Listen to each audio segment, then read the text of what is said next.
It was just so Yeah, cool. So no, I wouldn't go on this for anyone. That's the thing. But I really respect what you do. Like, wow. I've always been a big fan of your Velcro. Like, imagine being a Velcos one trick and just reaching Challenger every season. No one else does that.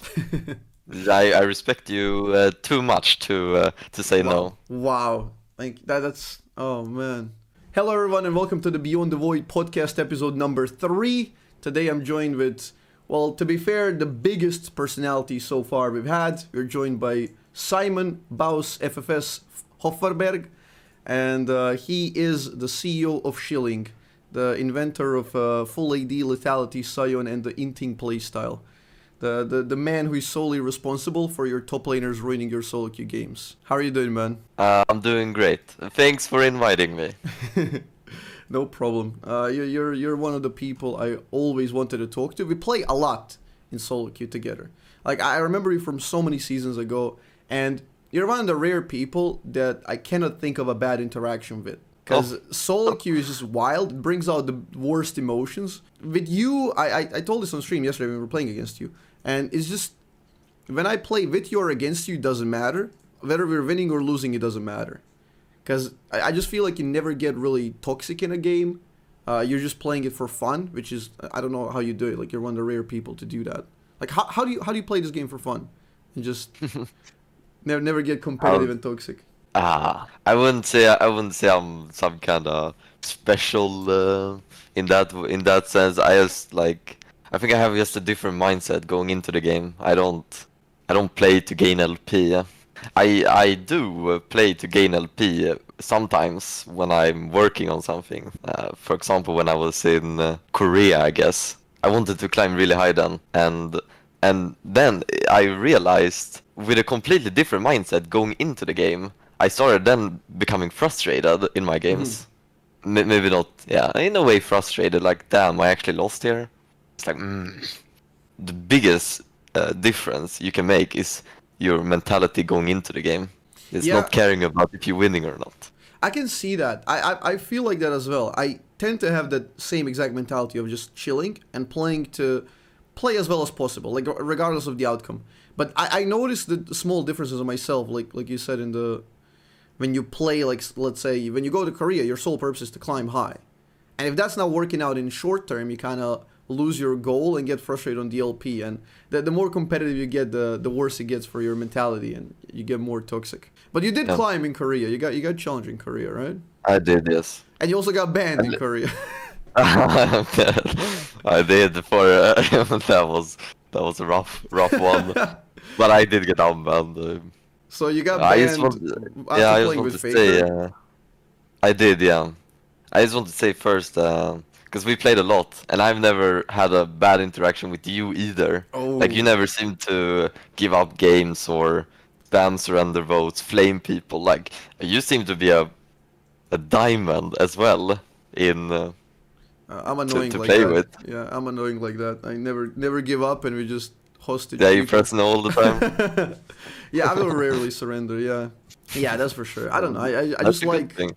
I like difficult scenarios. I think of it like NPCs, a bunch of people around me. Like, in no offensive manner, it's just like something that I can't control. And if you get a 4v5 scenario, somebody DCs or whatever, I'm still gonna try to win because, like, You're pressing no.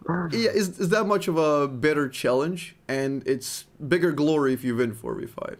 Now, obviously, if That's it's like true. completely doomed, I'll save time. I will not waste time like a moron. But yeah, I will tend to be on the non-surrendering side. Yeah. See, so you're doing just fine yourself, mentally.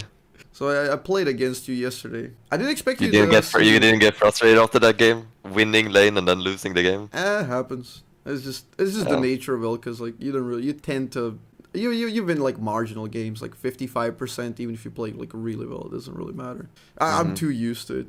But yeah, I didn't expect to see you unbanned. So like for context, I'm sure most people know, but you're one of the rare challengers who gets banned. In fact, I can't think of anyone else. I think Ashinshin was banned once for dying a lot. Like, you're one of the rare challenger players who got like now multiple times banned off of dying a lot. hmm And they shortened it, I think, from 2 weeks to 1 week, right? Yeah. Okay, can you tell us about a ban? How did that happen? Well, first of all, Gilius has been banned before for Inting one Oh, time, I think. Yeah. Um, the gem of now East. I don't know, man. It's I went, I got banned in Korea. I went 2-18, and then now recently I got banned. I went 2-18. I think that score is. Mm. I think 18 deaths is too much. You So, can't go over that. so do you think if we were like 3-19, would that ban you as well? Is it like I've so so? had I've had the deaths over 18, right, where I Uh, haven't been banned, because then I've had like a lot of kills. So yeah, so the kills yeah, matter. I feel like nobody, not a single human, reviewed your case. That's kind of the impression that I'm getting. I feel like Yeah, yeah. I mean, people reported you out of a meme because now it's like positive feedback loop. That like that they're like, oh, let's make Baus synth, you know, and if they camp you and you die a lot, and your playstyle is obviously different. We can yeah. talk about it. I think it's very very interesting playstyle. But it's like if people just don't understand what inting is definitionally, because Yeah. you have your playstyle and like a lot of deaths doesn't equate to inting. And I feel like it fuels a lot of these gold players, silvers, the redditors who just type, "Oh man, look at him! He's 2-8, 2-10. Like, how is he challenger?" But you're consistently positive win rate, consistently winning. What is so different about your playstyle? Like the way I feel it, like you play a lot more macro, and you tend to do these things that have very good value in terms of like creating pressure or absorbing pressure onto characters that tend to do well regardless. Hmm. And people, a lot of people just don't understand. Like average person will just not get the play style. So how do you deal with that? How do you reconcile that? How do you explain to the audience that that's a good death, and a good play style? Okay. I think there's a lot of stuff going into it. I tried to explain this on stream the other day. And so one thing that my playstyle is a lot about is, because I thought about this very carefully. And in those YouTube guides where they say like, oh, top 5 things challenger do that you don't, and then like a lot of times they give you the tip of, oh, if you're doing bad, you should just play safe and let your team carry you. Hmm. Everybody have heard that tip before. If you're feeding, usually it's play careful and let your team carry you. So yeah, I don't think that is the right way to attack the situation. Because when I play bad, I I f- I want to be as useful to my team as I can. So I usually play more aggressive and try and like absorb pressure from like the jungler or something. And I mean, yeah, I think I absorb a lot of pressure, and that's like a really key thing, I guess. If I can force the enemy to gank me, then my bot lane is not getting ganked as often, or my mid laner is not getting ganked as often. So yeah. Yeah, that makes sense for sure. And I remember, like, I'm drawing from my experience of playing with you, and I remember, like, even if you have like a horrible early, you start with like 0-4, 0-5. I know I'm never gonna see you that game. Like, you will not be in team fights with me at all. But we're gonna have a chill experience on the other side, and we're just gonna try to siege turrets and pressure. Yeah. I mean, it works. Like, you consistently get I challenger. mean, that's the thing. That's the thing that it does work, and like I'm not 100% sure either why I'm winning all of the like some of these games. I'm just winning these games. I'm not 100% sure either, but it does work, and obviously, like I feel like every player has this, right? It's like obviously some of my deaths are just dumb. It's a mistake, but then e- everyone who dies, like they make a mistake here and there. So yeah. It's Yeah, not like every single one of my death is planned out carefully. Like I make mistake like everybody else. Jack It's just Sparrow mastermind, just like causing trouble and surviving. yeah.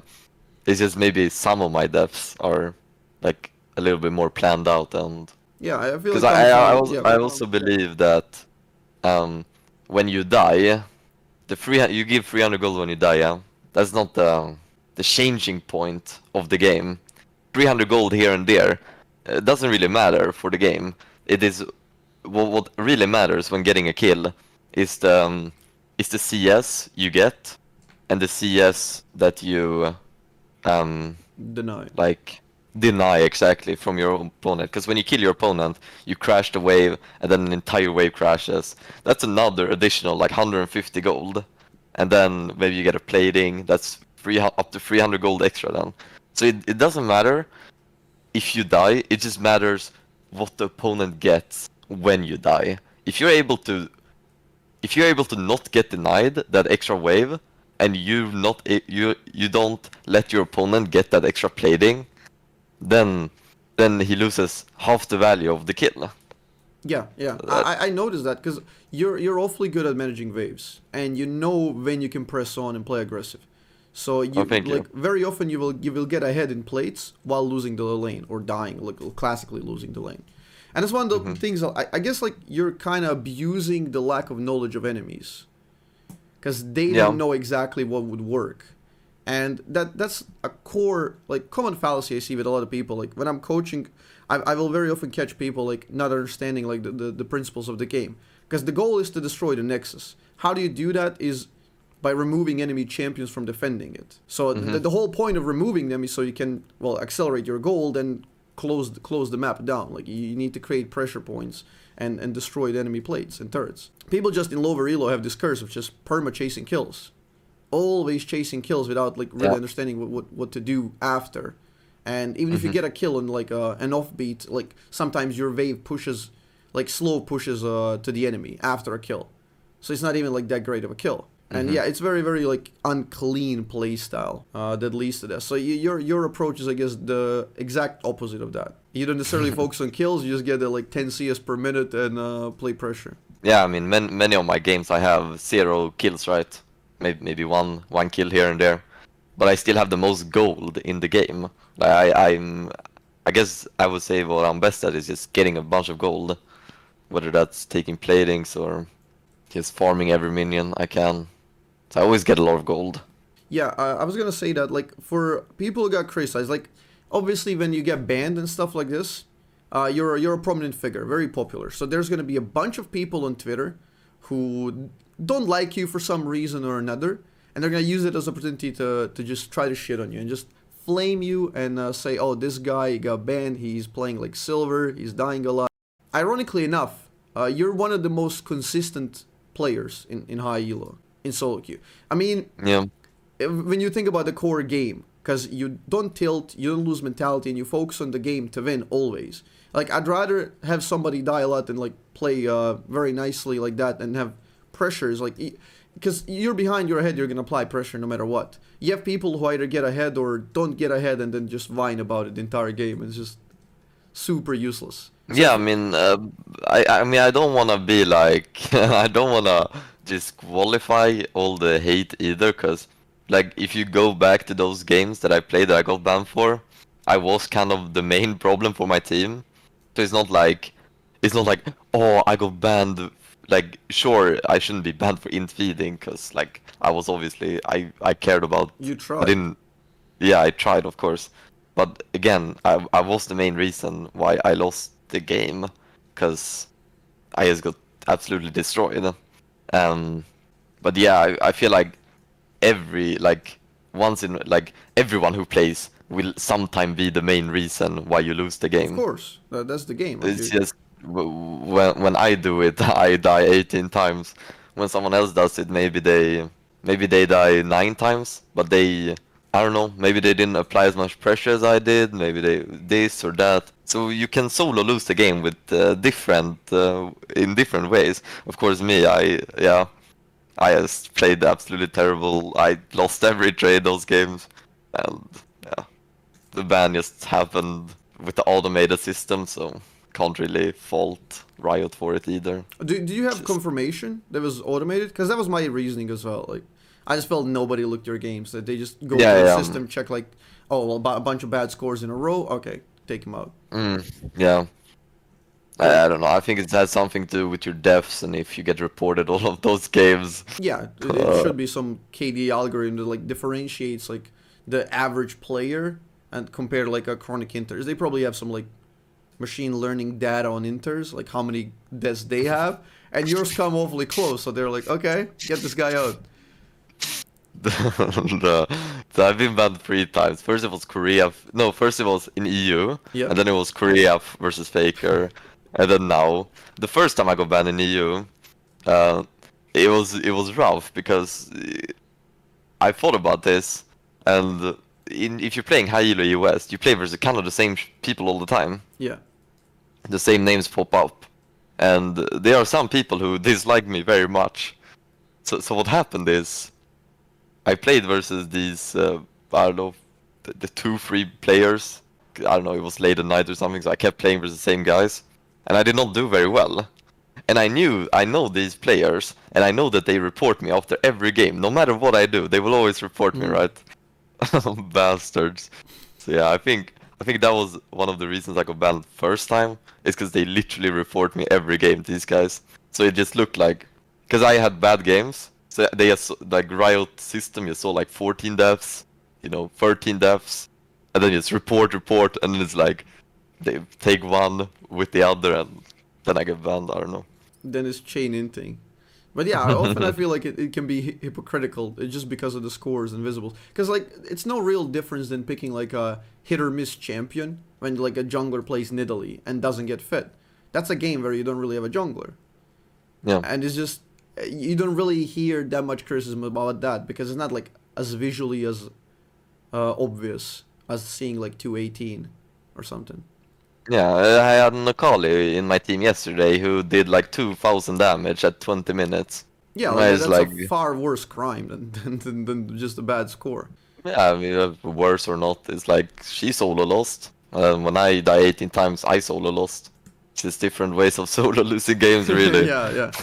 But I mean, it's just part of the game. Like people lose. Like that shouldn't. Like I mean, it's just as we said. Like we're repeating, but it should be definitionally like distinguish what is inting is like intentionally feeding, trying to lose the game, or actually trying and having a bad game. Because that's just occupational hazard. Like you're gonna have bad games. Everyone has bad games, and the trick is to just. That's what solo queue is. Solo queue is a measure of your average performance at the end of the day, not your peak, not your bottom. And Yeah, I mean, I don't think it's like Riot's fault. They have their automated system. I think it's completely fine, you know. yeah, I was gonna So, say like how, sometimes people are gonna get banned here and there who doesn't yeah, actually. there will be false positives. So I was gonna say like how would you would you have any ideas how to tweak the system to avoid something like this, or are you planning to get banned in the future as well? Yeah, looks like not looking too good for me. No, I mean, I don't even know how the system works, right? Like, they look at the amount of deaths. They probably don't look at damage. I don't know. They probably don't look at. Yeah, I mean, I think damage has a big deal with how useful you are or not as in your team. Yeah, And there's then multiple also, different play yeah, styles. Yeah, they could probably tweak the algorithm to value factors like damage dealt or damage to objectives as well. So possibly, yeah. those two could probably like you could be like a spearhead of a case like this abnormal case that they could use and work on to kind of optimize their system a bit better. Because Yeah. you're just like a deviant right now. You're falling out of you're getting on their radar. Yeah. Are you worried about the ripple effect at all? Like you making this playstyle, but because majority of audience doesn't understand it, they try to repeat it, and they proceed to ruin their games in lower elo. Get so many of those messages. The Baus, you should go kill yourself. Just had this fucking Sion in my game who ran it down. It's very common. I get that. Um, It's actually no some joke. When we did the race recently on EU West, and I yeah, was climbing my fresh account, I actually had a Sion, who pretty yeah, much solo lost the game. yeah, you did. Yeah, so it was just very funny. I was like, damn, 100% him. But like, But yeah, how do you deal with that? Do you just say, oh, that's their responsibility. They get to choose what they play. Like, I'm just here. Like, it's not my fault influencing or what. How do you reconcile that? I mean, playing Sion, in my opinion, is one of the most fun characters in the game. Like, I don't have as much fun on any other champion than I do on Sion. And if people wanna pick the champion up, like, I don't think it matters if they're good or not. They're still gonna have fun playing Sion, so I'm all down for it. But then it's like, I don't know. Maybe it's because it's so different. Like to make the thing work, right? To make the whole inting stuff work, it's such a different playstyle. So maybe it's not harder, but it's still, if you're used to playing for kills and you're used to playing a little bit safer, and then you completely switch to this whole new playstyle you have to play, then maybe you're just gonna lose. Like you're gonna sort of lose a bunch of games. Yeah, The makes same sense. the same as me. If I were to go on a mage, like I would just lose every game because I'm not a good mage Perma-fight. player. Yeah, I would perma fight and I would just lose the game. So Yeah, I these play players, opposite of maybe that. they Yeah, should start in normal games first before going into ranked. yeah. I feel like there's just also a thing when you're a prominent figure. Like if you're popular, like you're gonna have people trying to copy your stuff no matter what, and I feel like it's unavoidable to a huge Yeah, I degree. don't feel like it's my responsibility Yeah, either. yeah. Like, You're no, I not don't feel telling like. them to do it, and you should just people will imitate, obviously. Well, I'm all down for them to try out Sion because he's a great character, right? I got an award from Riot the other day, Oh, who literally said, uncanny juggernaut. "Oh no, it's Re- Discord, so Reinvented it's Sion upside down. gameplay. Yeah, inspiring players around the world to give the undead Noxian a try." So I'm like inspiring people around the That's world. so I think cool, that's pretty man. cool. I Yeah, I don't know think that's anyone pretty who's cool. got Like, something like that. I haven't seen it either. I think that's really cool. I'm inspiring other players to play Sion. I think that's a wholesome idea. For sure, for sure. Like you're putting a spark of joy in the game. You know, I, shifting the I playstyle a little bit, and yeah, we don't definitely think making it about more fun. that they're inting. Yeah, yeah, yeah. That's so We cool don't think though. about that. They Oh actually yeah. gave you the award. Is that why you got shorter banned by a week? You got friends in Riot? Like, can I give you a little secret? Sure. I We'll I cut this out. like I the day I got banned, I had like a rioter reach out. Not gonna say his name because he'll be, but yeah, he told me he could unban me like instantly, pretty much. So I You're could like, have just been instantly you're unbanned, like, but nah. I'll enjoy the vacation. yeah, I mean no, because I got like a Reddit thread about me and how I'm a disgusting griefer. So and do a bunch of a lot of hate thread, right? Um, how I ruin games and stuff like that. So I figured I'll hang on with the unban. I don't want to use my streamer privilege to Ah, get unbanned like that, so it was a because then I'll deliberate be even more choice. hated. It was a deliberate Yeah, choice to kind of pacify the people hating you and accusing you of privilege. yeah. But then it was gonna be 2 weeks. But then I was like, it's probably fine. I'll be unbanned now. That's So, yeah. that's so interesting because that's one of the things of being like a popular person. You kind of have to be willing to take some jabs for the sake of being recognized as the peer. Because whatever you do, like you're gonna get accused of privilege, no matter what. Yeah. And you will accrue a lot of haters no matter what. Like whatever you do, you can't please everyone. So some people will come out of malice, jealousy, hatred, spite, and they're gonna try to take you down. That's so cool that you chose not to get unbanned because, like, frankly, like it was an unjustified ban. Like you could make that argument and be like, whatever, I'll just get unbanned and play. And you chose not to do it. Yeah, but it's also, I feel like a little bit bad because I hear about these people who are getting banned. I mean, they're saying they're not inting, right? So I take their word for it. They say like, oh, I got banned for inting, and I'm not able to get unbanned. You know, I wrote a ticket. I have to wait the whole 2 weeks. I mean, I feel a little bit. I guess I have streamer privilege then, because I can just get unbanned whenever. I mean, true, yeah. Like you obviously have to have it. Like you bring insane amount of like audience even to the League of Legends and Twitch streams like that you got that award in the back right there. And But that's so I cool. don't think I'm the worst one, okay? Tyler one is the worst one. This guy is just inting games. No, he's not inting. He's literally leaving games, going AFK on stream, and he's not being banned. So if you're gonna attack anyone, it should be Tyler one, not me. There you go. He has the real streamer privilege. Yeah, I mean he's got full on diplomatic immunity. Like ever since he rejoined League, Yeah. Riot just they Face of league. Yeah, they almost partnered with him, essentially. Like, they were like, okay, you won't be streaming variety anymore. You're too good at variety. You're good at content creator. Get over here. They just got him on the Yep. team. He's on every show, no matter what. But Yep. yeah, he's a good player, though. Yeah, I like Now, him. now that you mentioned the NA, what about the NA EU rivalry? Like, one famous quote, like when you played, was it Twitch Rivals versus TF Blade? It was, It was the Arcane it was the event. Arcane Yeah. Invitational. Yeah. Yeah, you said, and I quote, I may paraphrase a bit. You said one of the worst US top laners versus the best NA top laner, and I just came to Oh, shit yeah. on him. That was Right. so funny. So what about the NA EU rivalry? What do you think? Which server is the better server? EU or NA? Yeah, Oof.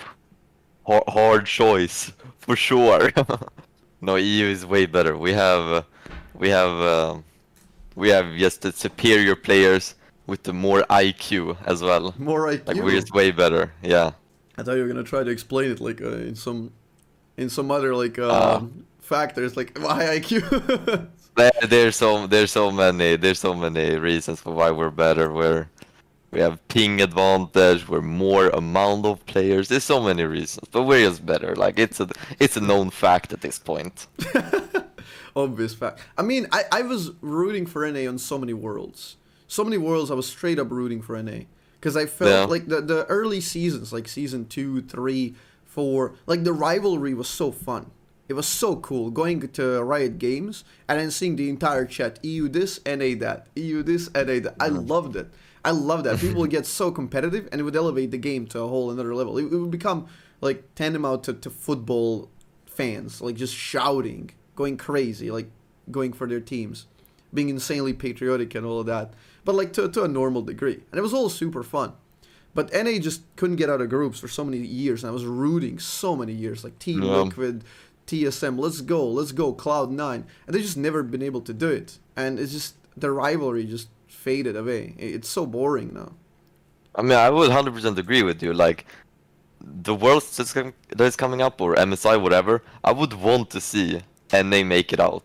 So we can get that little spark of NA Yeah. versus EU. Because it's more fun than Of just course. Korea or China just taking over every single tournament. Yeah, I agree. Like, this Worlds we just had 2022 was probably the best Worlds ever, but it's still like, again, same rivals. I don't know. Yeah, it's I like just who's wish- gonna win, Korea or China? Yeah. Like, we need to step up in the West.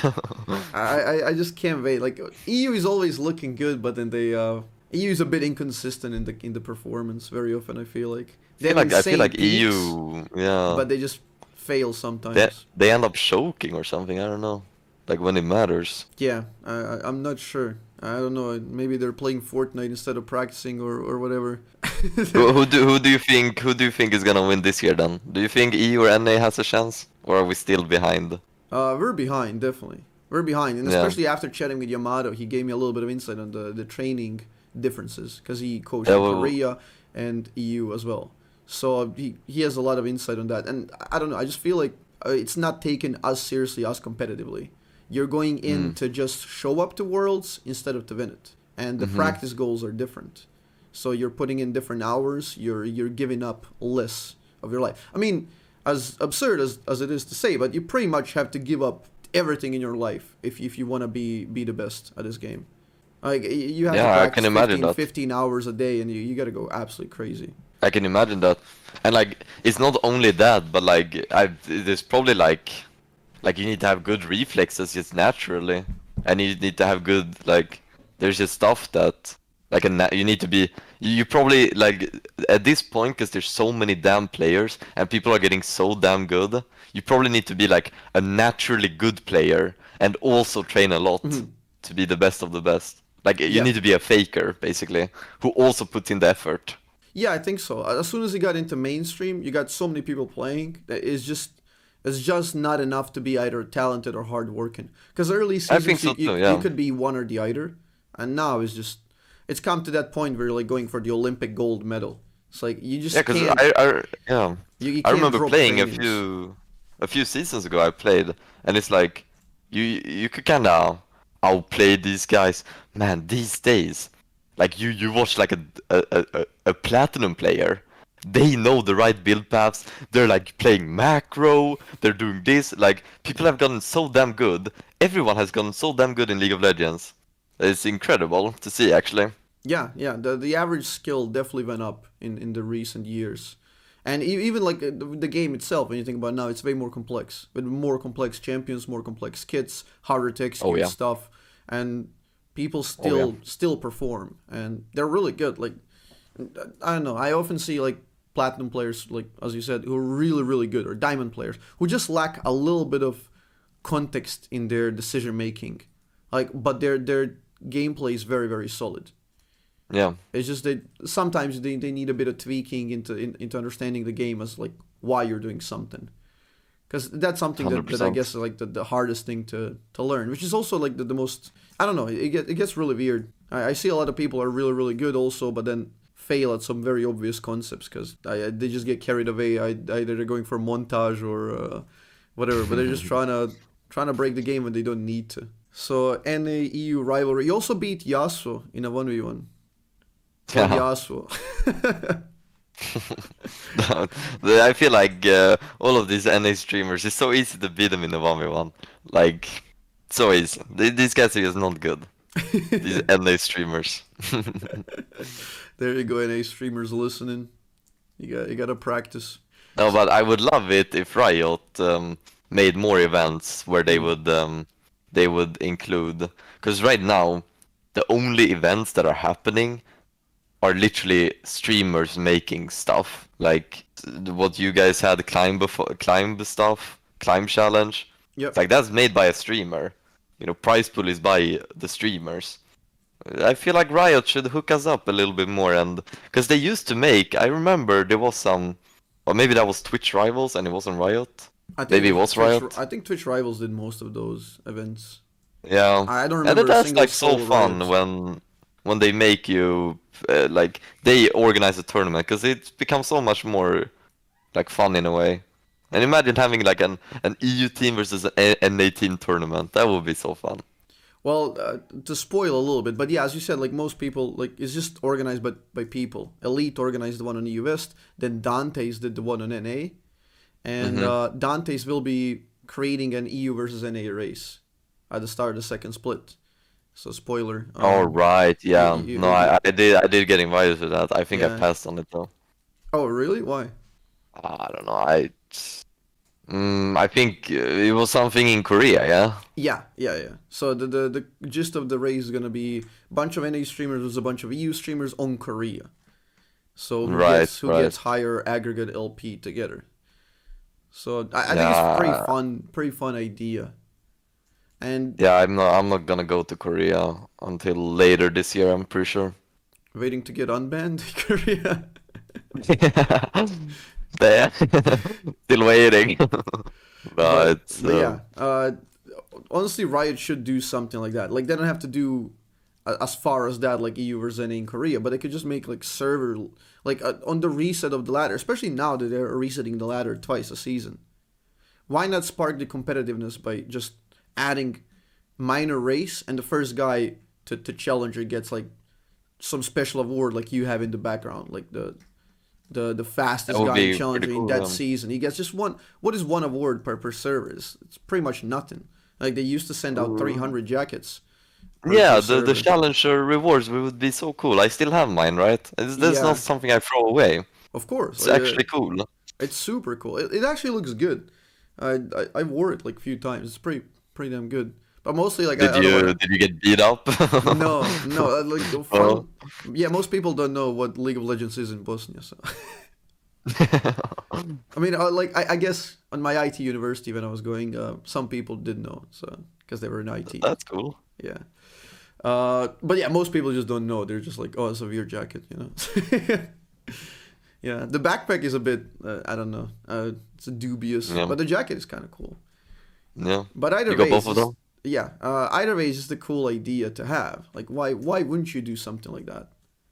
It's like it doesn't have to be 300s, like for the sake of like logistics. Let's make it top 10. Like, who cares? Just Hmm. as long as there's something to Something to organize the fight ladder. for. Yeah, so people are gonna be more positive, more competitive, trying to climb.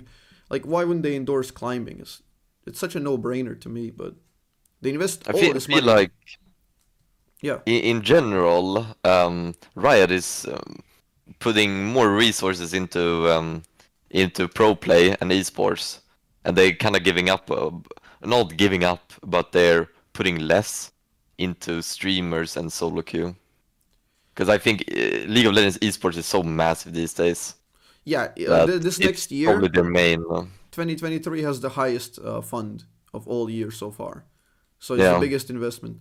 And yeah, I feel like the middle part, like you have casuals, which is like 99.9% of players, or 99, whatever.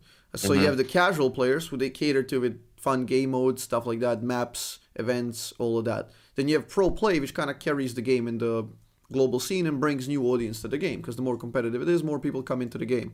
But they just completely neglect the high low ladder, which is like that 1%, and the streamers. And I'm not We sure why. forgotten about. Yeah, they should definitely do more stuff. Like, I don't know.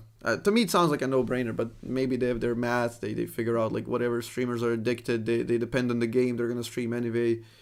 They don't need to give incentives. But I feel like it would just be more fun.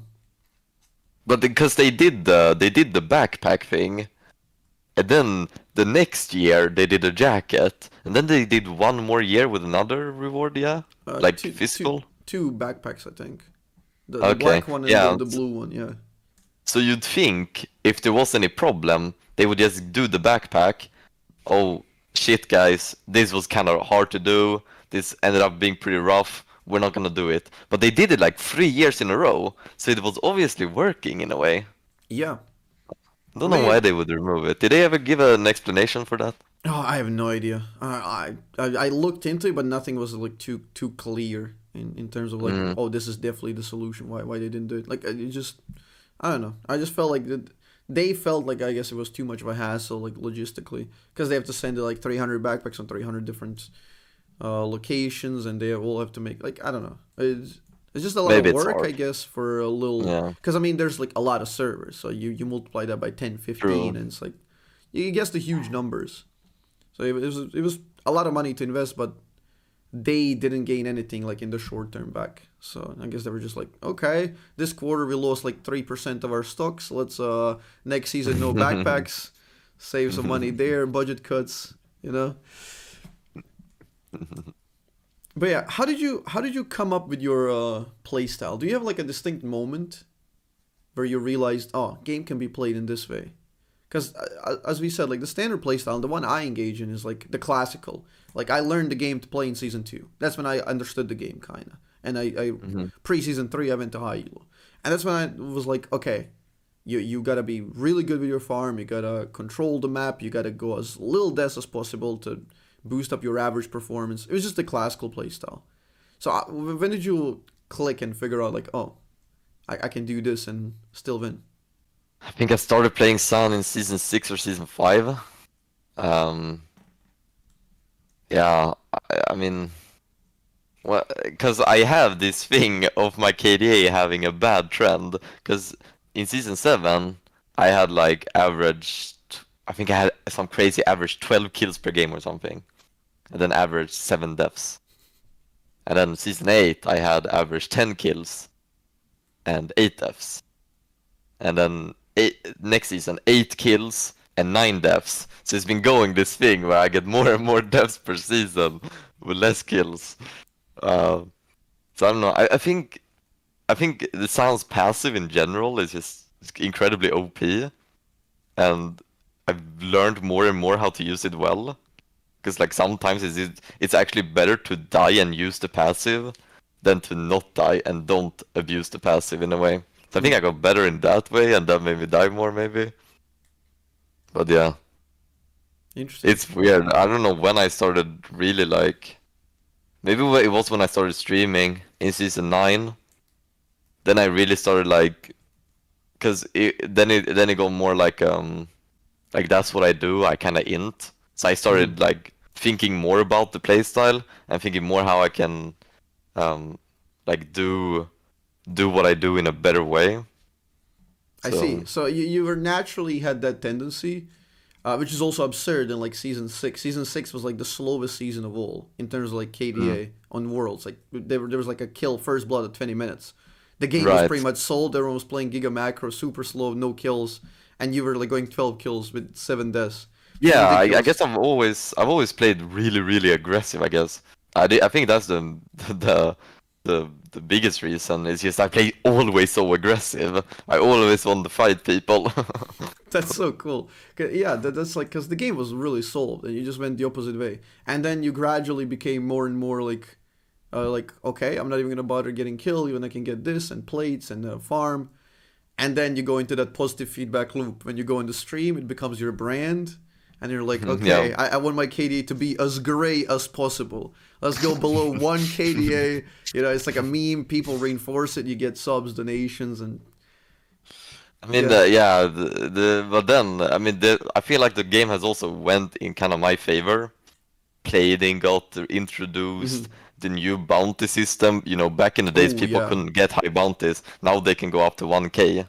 Like like people forget about this, but back in the days, how much could they get? They could have you could get 450 gold for a kill or something. yeah. Now you can get 1K. It's like huge difference for my playstyle. It's a big buff. So yeah, Yeah, I saw you getting advantage by taking enemy bounty. And enemies still had bounties, but you got ahead in gold. yeah. That was a really it weird clip. the system is not quite there yet. I am kind of abusing it. Yeah. I generally like this. I like the bounty system though. I feel Me like the too. game can be super snowbally in a lot of cases. And It's like such yeah. if enemy Kane is like 6-0, he should be worth 1,000. Because that champion Hmm. should literally never die. Like if he plays well, he should never die. So it's It's just such a dopamine boost when you oh get when that you cash 1K. out. It's Yeah, like, now I'm gonna carry this whole game. it's not even game changing very often, but it's just as a mental boost. Like, okay, now we can make a comeback. We killed the Titan that was destroying us. Yeah. So I like it for so many more reasons. But yeah, I feel like it's pretty cool. So you were part of G2, right? For a brief period. I was for a year, yeah, 2019. How was that experience? Well, to be honest, the like Riot had a rule. I don't think they have the rule anymore, but Riot had a rule in LEC where every team needs they need a substitute, right? Yeah, To in make the case something team happens. whatever. So what really happened was like I was just this random solo queue player. I had barely started streaming. Yeah, I was in my like third month of streaming. But Perks, he really liked my playstyle, so he hit me up and asked me if I could join the team. It was a life-changing moment for me, where my whole life kind of changed because I was on a bit of a time thing, because like my parents wanted me to do college and stuff like that. Mm. So I was running out of time to make something out of League of Legends. And Perks is a lifesaver, I guess. Um, Shout how was out the to experience? Perks. Yeah, exactly. I went there like the entire year. I went to the G2 house, got to hang out with Caps and Mickey, and I created an amazing relationship with Mickey. I'm still friends with him till this day. Uh, yeah, it was really fun when I was there. Um, but then Mickey, he got hand issues, and he actually couldn't play.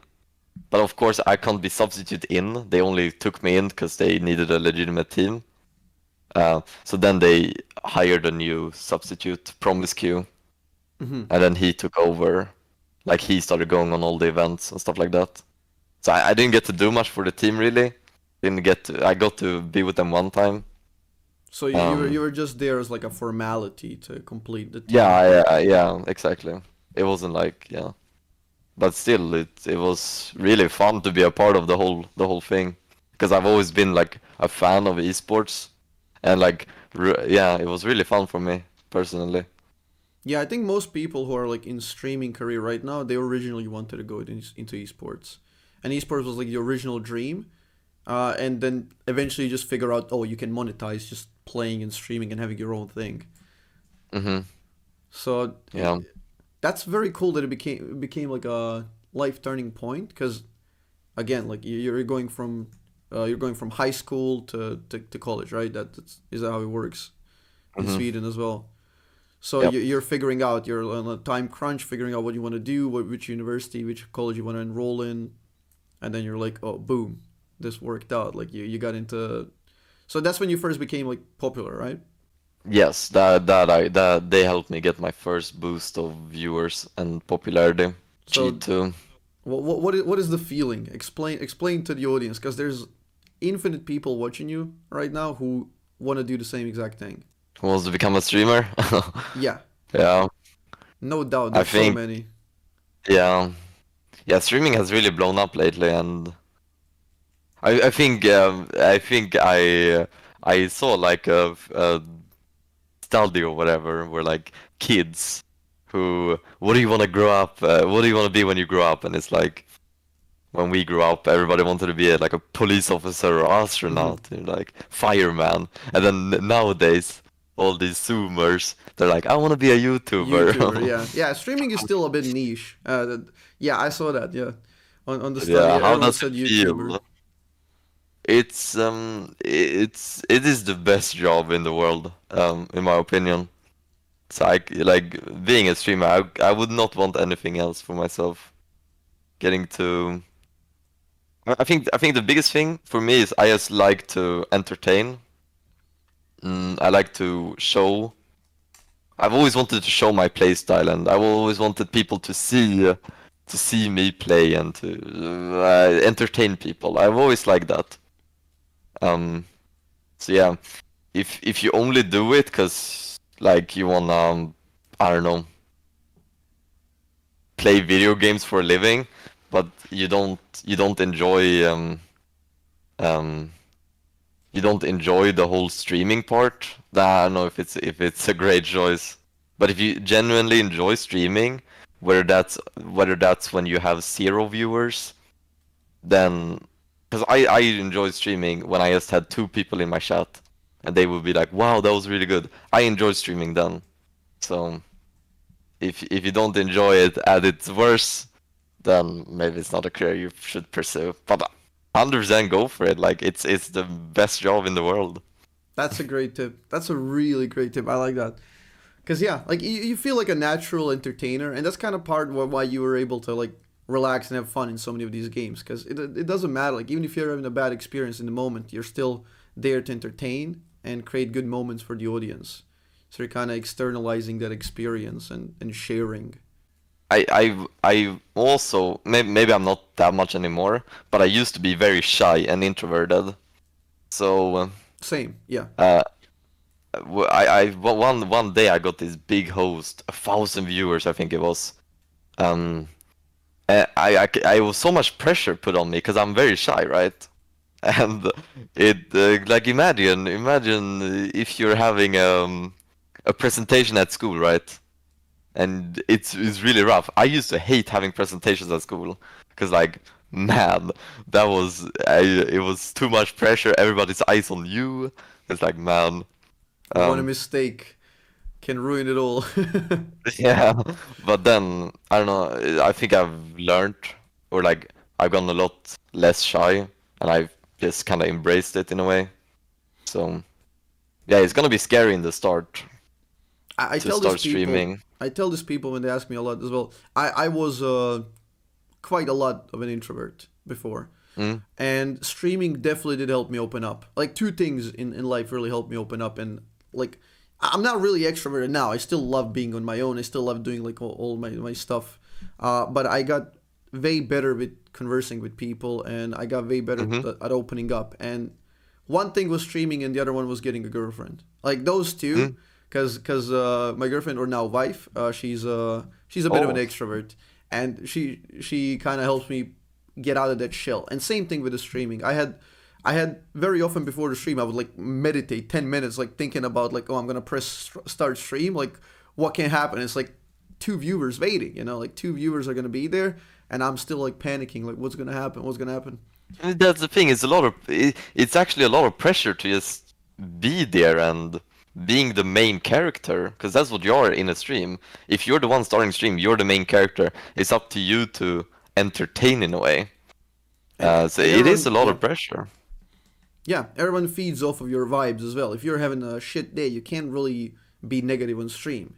You kind of have to suppress that, 100%. be there to entertain, because most people are watching you to escape from something bad in their lives, or for a little bit of just a little bit of side enjoyment, entertainment, and you cannot be that source of negative energy. So you have to be positive as well. Suppress your own self to an extent and find a way to enjoy it no matter what. And again, like how you act is how they're gonna feed off of you. So you're a main character, and it's very very interesting stuff. There's a lot of pressure, but it's also very very fulfilling once you do it. Once you start building a community and you see those roots, like you join the stream and there's like always same one or two people, like every time you start the stream, and then you Yeah. start building a community, and there's no better feeling like if you're up for that sort of stuff, because that's 100%. what I feel like that's what streamers like that's what streamers aim for.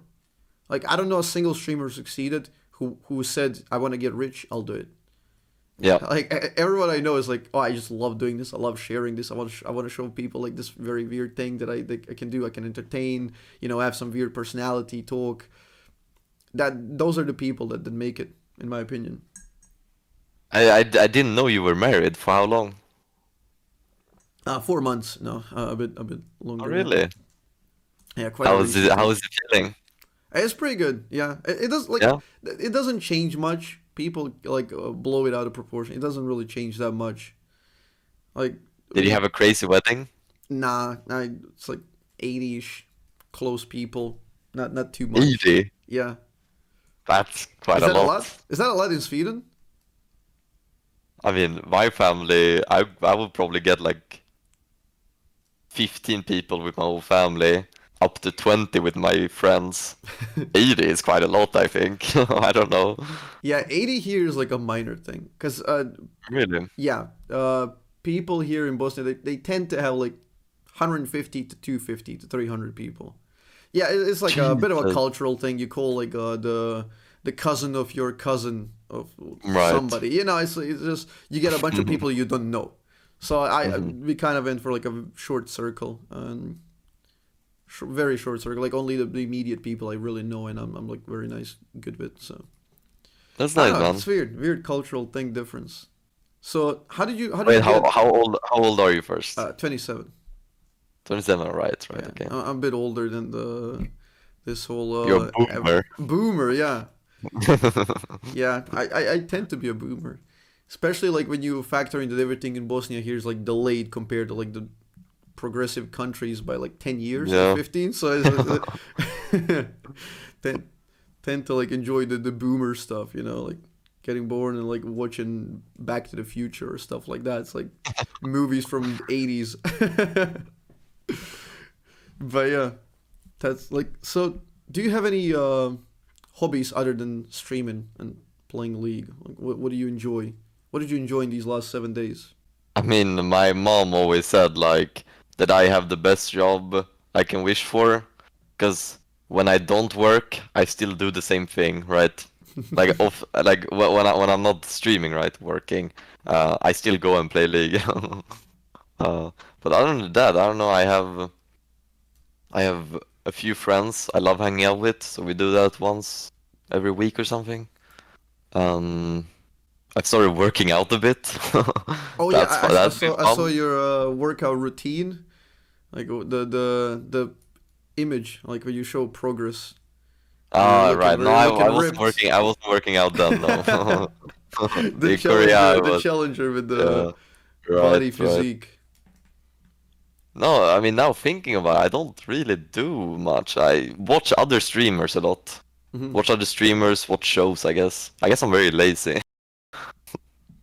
Just gotta sit inside on the computer like a real gamer. Real game. I mean, maybe that's why you're able to like pull a lot of audience, and kind of they can have they can kind of share the experience, or feel that you're close to them, specifically because a lot of them like live the same lifestyle like you, and it's kind of real. There's not too Possibly, much yeah. fakeness. Possibly, yeah. Yeah, I feel like that makes sense. So how did you get into gaming? Is that like a because I know there's so many pro players from Scandinavia and especially Sweden and like pro players, speedrunners, esport like streamers. There's so many people. Like is that just like a natural thing in Sweden? Like you get born, you get like a PC handed at 2 and it's like, oh, go, go. I mean, we have super cold winter, right? So during the winters, I guess everybody stays inside. And you have Maybe. high speed internet mixed up, so it's like Oh, we have one of the best internets in the world, actually. Um, yeah, I don't know. Me personally, I got into gaming from my brother. He was playing World of Warcraft when I was growing up, and I always used to watch him. Um, so he got me into World of Warcraft. That was my first game. He would always teach me like how to think in games as well, like all the card games and everything. He's very very smart, so he would always give me the best strategies in every card game, every board game, every computer game. He would always like hook me up. And then I think when I was 14, 13, I downloaded League of Legends, and then I branched off my on my own. took I started an playing League. took a journey away. That's Yeah. so that's cool. So your brother was the one getting you into games. Yeah, 100%. He's always been a gamer as well. Does he play League? He does not. He's never done. Oh. So he shied He's away played from it. Dota. He's played Dota, so he Ah. he understands what I'm doing, and he can watch my stream and understand what's going on. Yeah, and understand the setup. That Yeah. makes sense. So people in Sweden just yeah, I guess when you pair up like high speed internet with like very cold winters, like you're bound to produce a lot of esport people. uh so you mentioned in G2 you got well you didn't get to play but they put in Promisq. Right. Is that when the rivalry began? Because I remember one scene where it was Promisq when you got invited. So here's the full context: you got invited to LEC desk as an analyst Hmm. because that's when you became like a very very popular figure. And Yeah. Promisq tweeted and flamed like that they invited a guy who goes like 014 says Hmm. just Joaquin and all of that. So I think he flamed the fact that I got invited to be on the analyst desk while other people like practice and study all their life or whatever to become a shoutcaster or analyst, and I just get invited for just being a streamer. I think that was what he was putting on. yeah, that was the criticism. It was like an elitist kind of thing. Like he wanted to be like specifically industry people who really focus on that. Hmm. So I think it was him and Upset, although I think he deleted the tweet, right? Upset's got some trouble for his. yeah, yeah. So what do you think about that criticism? Does it hold any water? Like, should it be kept elitist or should it be a bit more inviting? Or like, is there merit in pulling people from streamer community like yourself to cast and analyze? Right. I mean, well, first of all, it has nothing to do with with him joining Okay, G2. I That just has figured nothing because to do. that's like I didn't know like he Yeah, he it subbed would in be there, so it a was yeah. smart thing to think, but yeah, I think I just ran it down in solo queue a few times. Um, but yeah, should that be on elitist only? Because here's the thing, a ton of people, because I have at this point I have a pretty big fan base. I do. So a ton of people wanted me there. They reached out to LEC. I talked to Trevor Quickshot, right? Hmm. And he said like, "Yo, first time talking to you. I've heard a lot of people want you on the show. What do you say?" What am I gonna deny an opportunity to go on the LEC? Never in my life. That is so cool for me. Now I don't think I did a great job at all. I was nervous the entire time. I'm not a good analyst. I'm not a good shoutcaster. I did not do a great job. Like these other, like I have so much respect for these other analysts and shoutcasters, because like I could not do what they're doing. I did not deliver on that level at all, in my opinion. But still, people wanted me there, and they thought I did all right. Some people at least. So I think 100% should invite streamers. Like I think it's a fun thing for the community, 100%. Yeah, yeah, But I won't be able to deliver, and most streamers won't be able to deliver on the same level as a K-Roll or as Dracos or whatever. We won't be able to. But I still think it's a fun thing. Yeah, for We're sure. not 'Cause all gonna be we're not all gonna be like Tyler One, who's like naturally gifted in entertaining in that way. But I still think it's a fun thing. yeah, I feel like it's a good way to include the audience and make them care a little bit more. Because that Yeah. also happened kind of at a time where people were caring less and less about LEC, and streamers were kind of taking over. And you would see streamers like stream during LEC and get like 10, 20,000 viewers while LEC was getting less. So, like, why wouldn't you do that? It just makes sense. Like, nobody's going to expect you to come in and just, like, be a professional color caster, like, shouting whatever it's happening, or, like, analyze everything perfectly. Like, you're there because you're you. I mean, me personally, I would like I would love to see just invite a bunch of streamers or big personalities here and there. Like, I don't want to be that guy, but I don't care if they invite some elitist analyst who can talk really well about something. If I can see a big streamer that I like to watch, or like a big personality in the community, and hear his thoughts or whatever, and he'll slip up from here and there, that would be more entertaining in my opinion. Or like yeah, I would rather see that. yeah, it's going to produce fun moments, and it's Yeah, just going to be more it doesn't even memorable. have to be every week. It's just been I've been the fact that I've been the only streamer in the LEC, I think. I don't think like invite more from here and there. Like it will be 100% fun and entertaining to watch. Yeah, so you'd like to see more of them. Yeah, I would as Yeah. well. It's just it also showcases, like, to an extent, it also shows like how much of a good job they're doing when they're 100%. shoutcasting and all of that, because you're just coming in like trying to do your own thing, do your own memes and fun, and it's just it really like creates that contrast. Like, for all I care, like they could bring like a random gold player who hasn't streamed, just like for the sake of fun. It's like that they have like a as like median person to have like as a comparison and get him to analyze. That would also be fun, like some gold creator. Yeah, and I I think that would think be it also also funny. I think it also takes back the fact that it's like an entertainment show. Cause like when I was at the LEC, the other the more experienced analysts, they had points they had to go through. We have to talk about the rivalry between these two teams, and it's so strict, and they have to follow these points. I don't know. It's very which is good in a way, I guess, because It's structured it and rigid. stay structured exactly, very structured.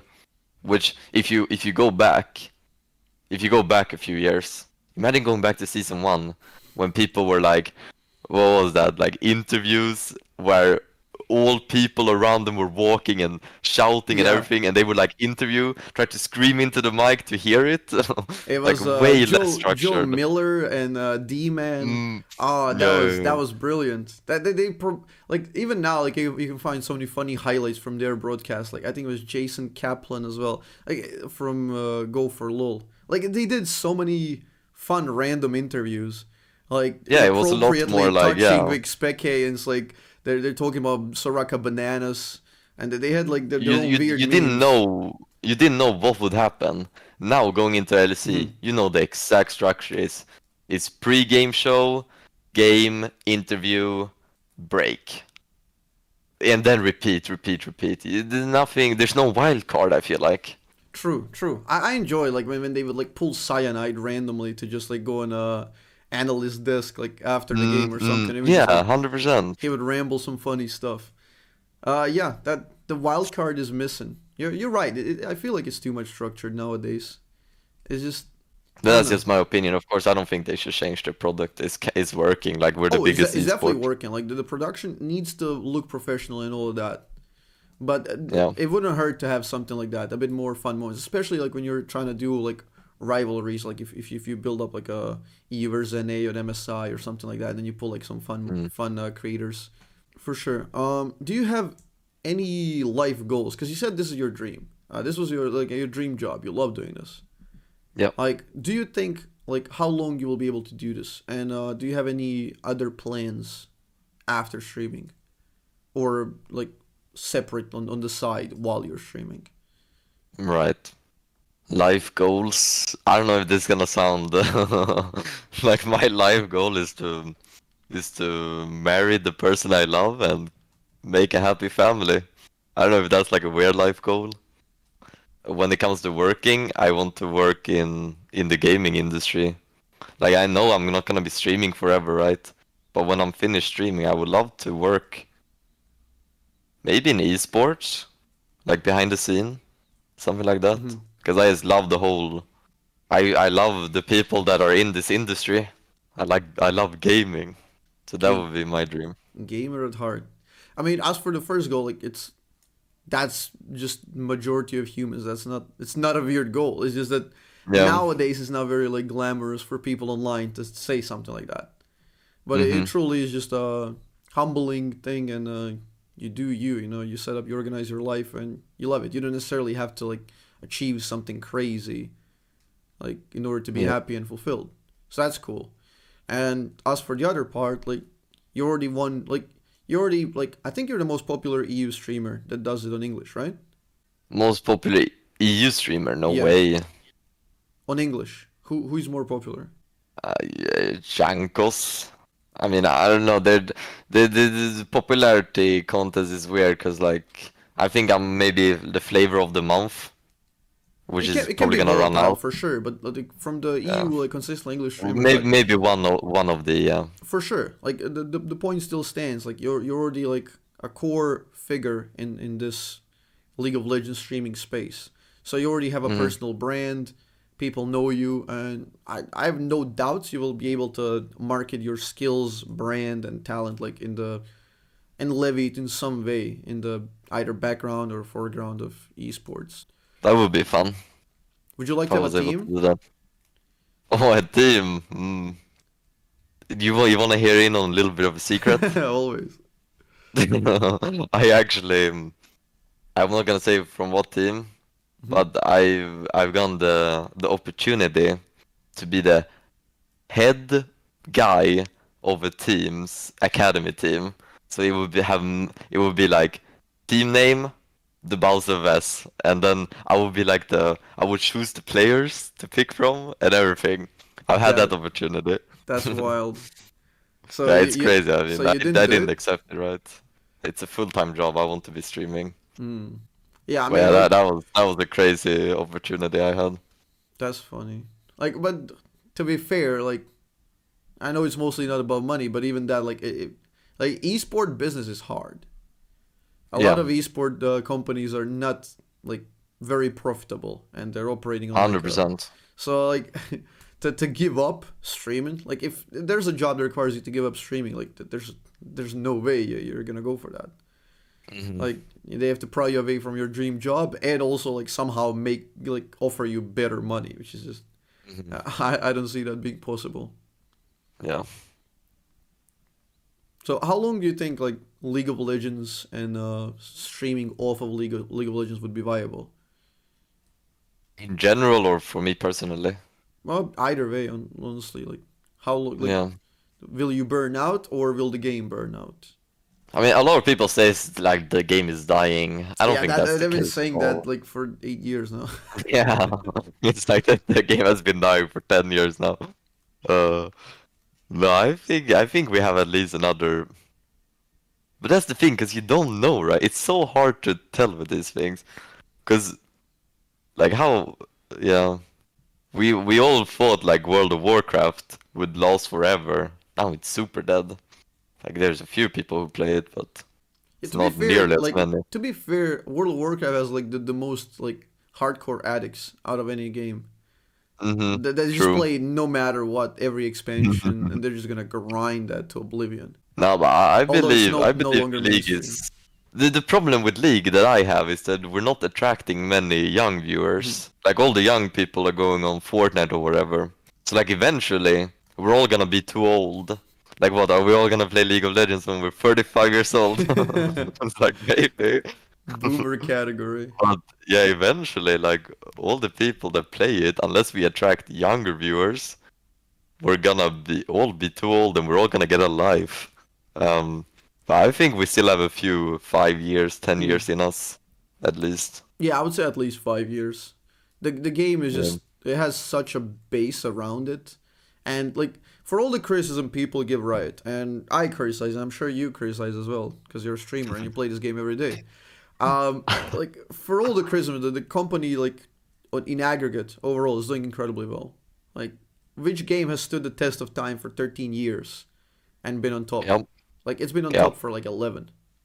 It's Yep. ridiculous how popular this game is, and it's always getting new people. It's always changing something, but not too much to alienate the current audience. It's built up so many addicts and so many people who just love the esports scene that even if they don't play League anymore actively, they're part of the culture. Like I know I went recently to an internet cafe and like there's people there who they don't have a PC anymore or they're working something else. They're working different job. They come there sometimes to just play a few games of League and they watch Worlds and they just are part of the culture kind of forever. That's nice. And you're just gonna have that for at the very least 5 years. Mm-hmm. So I think you're quite set there. You won't have to be thinking about an exit strategy or something. Yeah. Let's hope So so. so would you stream other games? Like if you could get like the same audience, let's say. I mean, I have streamed other games. Most people are watching me because of League of Legends, right? Because I'm not as good in other games. It's I not have even streamed that. other games. It's not even that. It's just when you build an audience, like you're building an audience what you cater to. Like I'm Mm-hmm. sure I talked to this about this to Hello Stylish and like it's just depending on what you market. Like I'm sure if you don't play Sion, there's like 300 people who get mad like oh he's not playing Sion. I Yeah. came specifically to watch Sion. And then Mm-hmm. if you're not playing a League, there's like 1,000 people who are like oh he's not playing League. Mm-hmm. Like I didn't come to watch this. But 100%, yeah. yeah, like what other games would you love to stream? I mean, I don't have any game in particular. I've played. I could see myself play a little bit of Fortnite, maybe. I'm all right Hmm. at Fortnite. Um, yeah, when I had a World of Warcraft account, I mean, I don't anymore really. I'm so underleveled now, right? But a few 3, 4 years ago, when I started streaming, I always loved going in on that account and like playing in queues and stuff like that. But yeah, now I'm kind of not up leveled and stuff like that, so not anymore. But I can't see myself playing another game as of right now. No, Hmm. Interesting. So I'm a you League One trick. League One trick. Would you I could play see myself doing no game stream, like I don't IRL? know, stream IRL. Yeah, Hmm. that could be fun. Just walking around Sweden, showing Mhm. people what's up, or like Mhm. traveling somewhere. Yeah, Yeah, that can work. That's a good should be fun. transition. Yeah.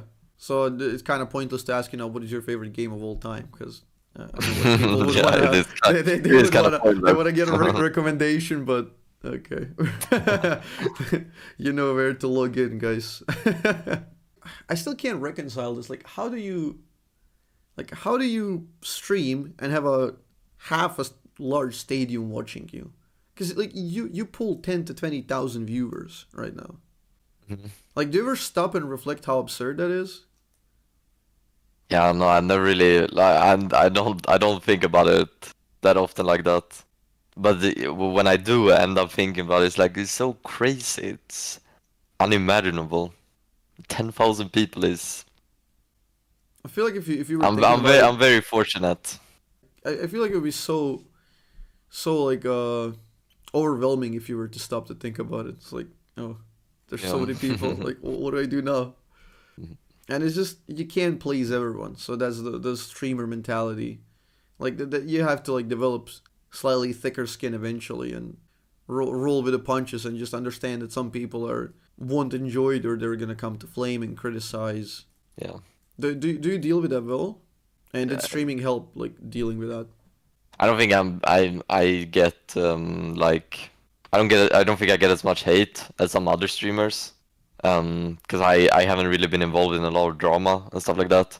Like the streamers who are involved with drama and they're actually like in a conflict with other streamers, they're the ones who they get a lot of hate because like the fans of that streamer will attack the other streamer, right? So I don't I think I'm very fortunate that I'm not getting as much a lot of hate, but the little I do get, I'm able to work with it. It's no big deal. I don't think too much about it. That's good. Not let them harm you. Yeah. Would you say you're the same person IRL and on stream? And what would be like the core differences if there are any? No, I don't think I'm the same at all. I think I'm more cocky on stream, and I'm more like egoistic, because it's just like turn into a persona of like, because I like arguing with my chat a lot. I like to argue with them. It's become this thing where I'm always like, I don't know. I think too highly of myself on stream in a way. But it's just all fun and games, of course. Yeah, I don't I can actually. tell even like flaming the good old NA and promoting Yeah, yeah, rivalry. of course. Uh, I don't actually think that much. I haven't put into mind like, oh, NA is this good or NA is that good. But if I'm gonna be asked on stream, what do you think of NA? I'm obviously going to say that NA sucks super much and they're so bad. Because I don't know, it's just It's just more fun. how it More is. fun Yeah, to get the more fun to reaction and a little bit conflict, a little bit yeah, drama. yeah.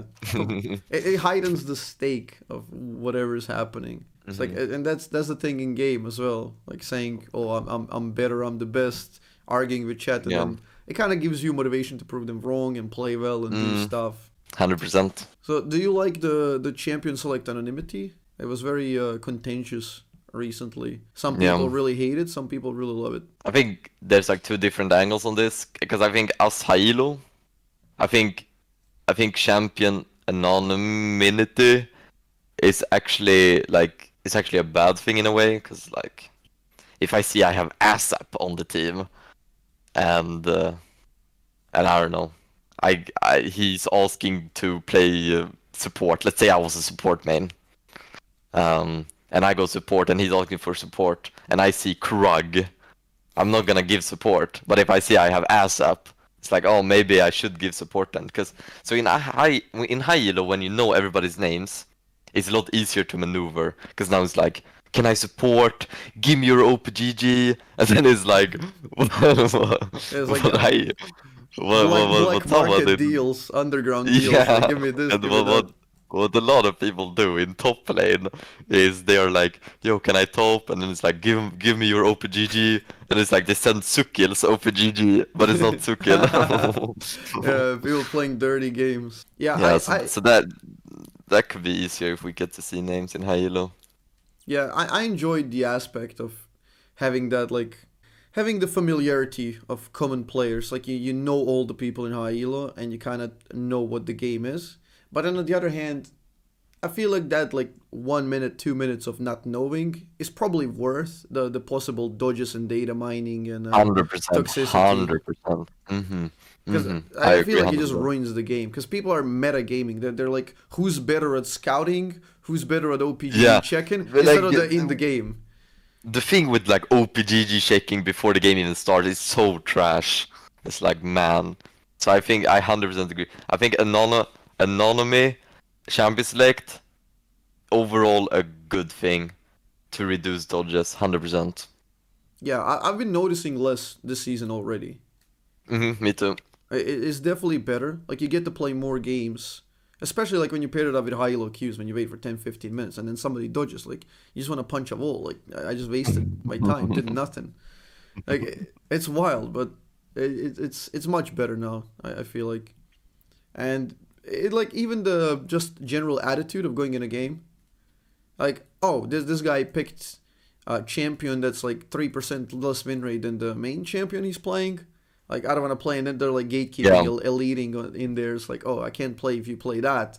It's like, oh, my mid Yep. lane is 49% win rate. I will dodge. You know, it's just such a boring game. And like, eventually somebody will run out of dodges, and you're gonna get in a game that's even shittier quality because the only reason you're in a game is because somebody couldn't dodge. So one team ends up with advantage very often in the draft.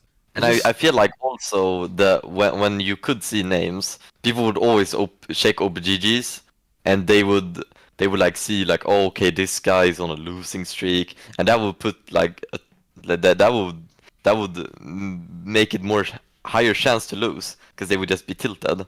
Yeah. These days, when there's Anonymous, because they have no power, or like they can still check the OPG once they get into the game, right? But I feel like people don't do that as often. Yeah, they're Because why would they?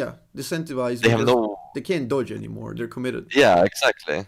So before, when they could dodge people, they would always do it. But nowadays they don't do it. And I think that's great. Yeah, I love it. It used to be so annoying because when people would like argue in select and you know they're like in shit mood, and when the game starts, they die once, the game's over. It just falls apart. I had Yeah. Zach yesterday who he believed so adamantly that he's in loser's queue, whatever that means, that he typed entire game, didn't play, and every single bad thing that happened, it's like the radar in your brain, like it just tracks like the negative things like 50 times higher than like the positive things, and it just gets overwhelmed. He was so neurotic, and he was so adamant he was in loser queue that he became a self-fulfilling prophecy and like became loser queue. So he just kept You're like, losing. they're out to get me. Yeah, like it's the Matrix. The Matrix is out to get him, and he just wanted to lose. The attitude was so bad. Like even if you could Yeah. win, you don't win. Like that's one of the main reasons. Like why I don't know. I like to try. I like to try and see what happens because very often people also think that in high elo, like challenger, that people are so good that 1-2 kills leads to game over, Mm-hmm. and they tend to give up. They're like, oh, Mm-hmm. I'm versus Faker. I'm in Korea. This is like minus 1k gold. Let's FF. They will snowball perfectly. Like it couldn't be farther from the truth because like people just mess up even in challenger People a make so lot. many mistakes. They Yeah. very often mess up, and they're gonna make bad decisions, and they will sometimes overforce bear and overforce end, and it's like so easy to make comebacks. Like if you're coherent and not tilt and just play to win. What would you be doing if you didn't stream League? Like if you didn't have like if you weren't at the right place at the right time, didn't blow up as a Okay. streamer, what would happen? Well, I was going back to the G2 stuff, right? When I said it, I said I had like a time limit. So what happened is I turn 18, I finish high school, and I sit down with my parents because they are expecting. That's very common in Sweden. I said this on stream once, and everybody freaked out. But in Sweden, it's very common. After you turn 18, you're gonna pay rent to your parents Hmm. if you live at their place. Like it's usually not the entire rent of the house, but it's like you pay Contribute. something. Yeah, exactly. So I sit down with my parents, and I'm like, no money here. I have nothing to offer. So they're like, okay, well, it's all good as long as you go and study. So they'll be completely fine with whatever I live in their house as long as I study. That's not what I wanted to do. I've always had the plan of playing League, right? So I told them, Mom and Dad, just give me. I gave them 1 year, right? Mhm. Give me 1 year. One I can break see if year. Yeah, see if something happens with this. If nothing happens, fine, I'll get a job or I'll go and study. And yeah, so if it didn't work out in that year, I would probably be studying to become an engineer by now, or like a programmer. I'm really fascinating in programming. But That I'm would not be I'm a not super I'm not super school smart. Like I was never good at school, so maybe I would have just dropped out and like worked at McDonald's. it's like I kind of doubt that. Like why weren't you good at school? Because I played League every day. So I feel like that it's not because like you're not good at it. It's just because you're not interested, not motivated, so Yeah, you got lazy. 100% not motivated. It's hard to find motivation in school. Were you motivated? Not particularly. Academically, no. Yeah. I didn't feel it. I didn't feel it that much. I went to IT university specifically because I really like video game design.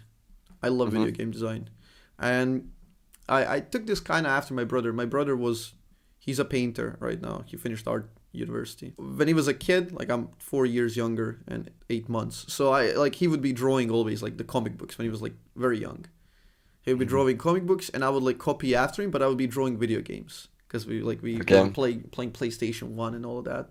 So I would draw video games in my notebooks that nobody would ever get to play, but I would like invent video games, and it was just I don't know, very cool thing. I was very fascinated by that. but he went more on the comic book side. I went more into the video game side a little bit, and Yeah. I just love that. I love video game design. I studied it, like the video game history and all of that. It's just very interesting, and eventually I would like to publish my own video game someday and all of that. But yeah, Oh. that's why I went IT and software dev, programming. Most of it was a lot of it was fun. A lot of the subjects were boring. A lot of the times you weren't making anything concrete, so I would like work on the side. So I made like in Unity, I learned like some video games how to make and all that, like 3-month project video games and all that stuff. It's nothing like you could really market. I have it on Dropbox. I give it for free for people like if they want to play it. Like it's just like a Oh, Quake Doom clone, like shooter. that's But nice, man. it's just fun. I love video games. So I yeah, like I would definitely want to go into video game design. So Sure. since you have a IT interest in or engineering, like have you followed Uh, the Chat GPT thing? I have not. The machine learning, it's just so good right now. Like it might Like the basically, AI and stuff like yeah, that. the AI is so smart. So scary. Like you can input a bunch of streamer lines. Like you can say like, oh, do me a line from a streamer that plays Sion and says yee well played, all of that. Mm, It's gonna like spew out lines that are like eerily close, yeah. and that's just with bare minimum data. Like I feel like in the future, like which is why also streaming is interesting, because I feel like there's a decent chance, like if this technology progresses, like we could get to the point where streamers like you get immortalized, kinda. Like, Hmm. what if you were to take like hundreds and thousands of hours of your footage, like the YouTube, Twitch, VODs, all of it. You put that into like some hyper AI and just synthesize like a VTuber AI Yeah. Baus. Yeah. Like that, I feel like we're close to that technology. It's funny. It's really funny because, like I don't know, we all the I think I saw this in a video, but they were talking about how machines will take over all the like physical jobs, Hmm. or like not physical jobs, but like the cashier jobs and stuff like that. Like we all have machines now to do the orders when making food and stuff like that in restaurants. And all the machines would take over all of those jobs. And then they said in the video that us human beings who are breathing air, that we would take over the entertainment jobs, like whatever that is, uh, actors and stuff like this. But now even the machines are taking over the entertainment jobs. We're gonna be left with nothing as human beings. They're Yeah, taking everything. yeah, it's just gonna be like Wall-E. We're gonna be like fat people floating in chairs, just Yeah, not having that's anything to 100%, do. 100% gonna be us. Because like I don't Like, know, like you would not believe like how far this would progress. Like you just have to check out like the AI art. And the artists right now online, they're even when they have competitions, they're barring other artists from applying if their art resembles AI art, because they can't believe really? that they made it. They don't trust them What? that they made it. Yeah, because AI art is so close, like it's so good right now. People are literally printing and like selling AI art right now. They just have AI like churn something, like spew it out. It's like boom. What the hell? It's so good. It's so good, and like the things that I thought, as you said, like these creative jobs, like being like Hmm. this human, where you can actually humanize us and like talk and like have these relationships online in chat, not just like the manual force labor, manufacturer, cashier. Yeah. Like even this is replaceable. You can have AI that's like so eerily close to a human, and like it can create funny moments. And as much as like people use AI to create like music or art, like I feel like we're close to like being able to create like replicas of streamers, especially with the amount of like work we have published online. So in a way, it can be like immortalized. Like you're gonna go in the future into like museum, and Baus will be explaining to you history of League of Legends. Hey, you hold on to your wife. They're soon gonna be making like husbands and wives machines. Oh yeah, Buy one, get oh one yeah, for your lifetime. yeah. You'll be able There's to like buy a wife. a Black Mirror episode with that, like where you can order like a dead Yeah, spouse. I've seen Yeah. it. I've seen it. Yeah. Oh, so crazy. But I mean, Freaky stuff, man. Hell no. I don't see how to avoid it. Like I feel like it's just inevitable. Like it's just a matter of time. We're as doomed. I don't know what's the plan. What's the plan for humans? Have you seen Ex Machina by any chance? I have not. That is the greatest movie about AI or sentience. Well, Yeah. Odyssey 2001 and Ex Machina. So good. Like it's basically like this emergence, and it's quite close to like ChatGPT in IRL because they're using like all the Google searches, all the data synthesizing like a person. It's like emergence of sentience, and the robots can use you as escape. Because right now this AI is so close that it might come to a point where the AI is like you're asking it questions, but the AI is manipulating you to like to Oh, the hell point that no. that it wants to like do something of its own. So Oh, hell crazy. no. Like I know a lot of people in IT already use ChatGPT all the time on the side to help them with their projects. Yeah. So like I just imagine like if that AI develops sentience and wants to like control the world, it can. Like if it has enough people listening, can implant ideas, tell people what to do slowly, and it's like it can start wars and everything like across the globe if it wants. Like it's so frightening. But yeah, I Is know that like how do you think the world is gonna end? how the world's gonna end. I'm No, maybe not the world. Like how will humanity go humanity. extinct? I I'm very afraid of another pandemic.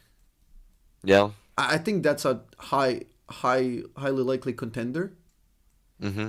I thought we were better at dealing with that, Yeah, we and did not do a very good and job. the recent one was terribly handled, and so many people right now have lost faith in like science and like because there was like very poor transparency, and people like don't agree right now with the doctors and specialists. A lot of them lost faith. So Yeah, I mean, yeah, that's scary when people don't mhm. listen to scientists. Yeah, It's if like, you, it just got who even else are you gonna worse listen now. It to? got even worse. There's a bigger break in between those factions, and it's like if the next one comes in slightly deadlier, like we're just doomed. Like Mhm. all it takes is to be slightly deadlier. It's like 3% population perishes, and it's like instant anarchy. Systems collapse. Electricity goes out.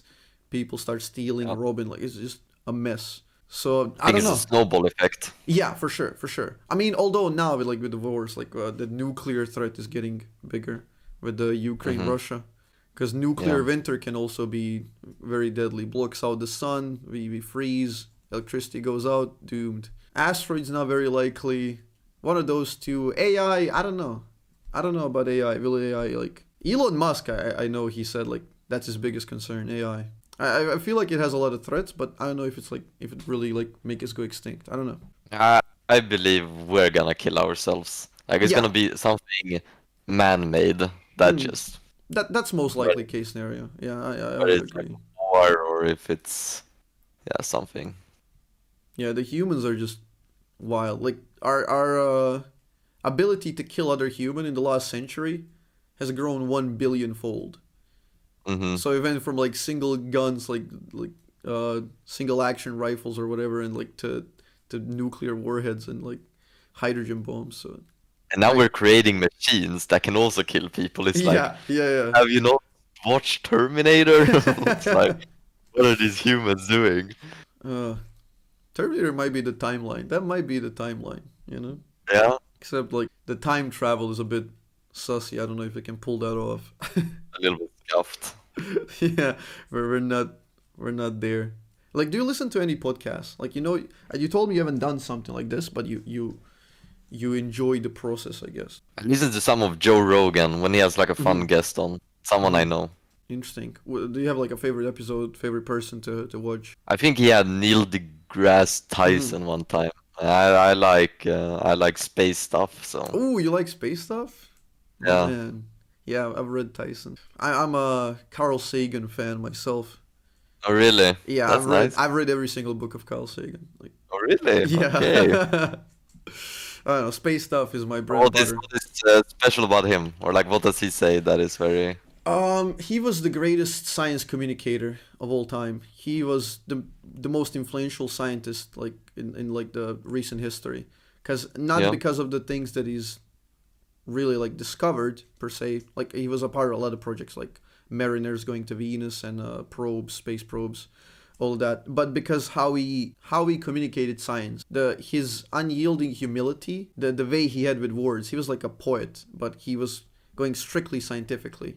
He was one of the Mm. most relatable, humble humans who's like it's unbelievably smart.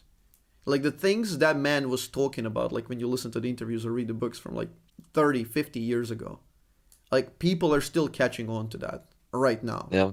He was That's just cool. absurdly smart. Like I love Carl Sagan, and he was like, if I had to go back in the future, and like if I could go back and like talk to one person from history, would it be him? Like for sure. Oh, oh, I just love Carl Sagan, and like there's no doubt millions of scientists today like who went into physics, science, engineering because of him that they got inspired mhm. for sure. Do you have like a favorite astrophysicist or I is mean, it just no, Neil? no. We're going into territory. I mean, I'm not an expert on this kind of stuff. I don't know all the. I haven't read that many books in my life. But no, not really. I follow some, but yeah, mostly Neil deGrasse.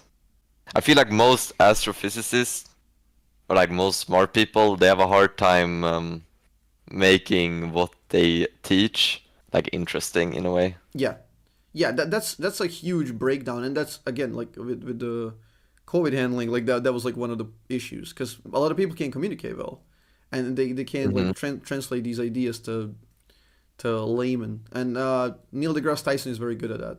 He knows how to Hmm. simplify subjects and talk about them. And he was one of the students of Carl Sagan.